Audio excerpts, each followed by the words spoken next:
In this guide, I'm going to show you how to download Madden NFL 27 on PS5. This is Aiden from JustBoz, and before we get into this guide, make sure to like the video and subscribe to the channel with all notifications on. It really does help with the channel, and it lets us know that you want more content like this, so we greatly appreciate it. If at any point throughout this guide you did have any questions, just ask them down in the comment section below, and we can help you out further. I'm going to be doing my best to reply to every single comment down there. Now we're going to start off on the PS5 home screen. You need to tab over to the PlayStation Store and just go ahead and select it. And if you scroll down right now, you'll probably see Madden 27. So you could go ahead and select it directly in here, or you could just search for Madden NFL 27.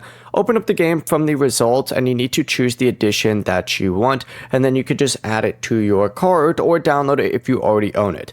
Then just complete the purchase if needed, select download. And then of course, Madden NFL 27 did just launch worldwide just a few days ago. So the standard edition is now available for everyone to buy here on a PS5. Before you do leave, make sure to like the video and subscribe to the channel with all notifications on. It really does help with the channel, and it lets us know that you want more content like this. We'd greatly appreciate it. And if at any point throughout this guide you did have any questions, just ask them down in the comment section below, and we can help you out further. I'm going to be doing my best to reply to every single comment down there. Peace.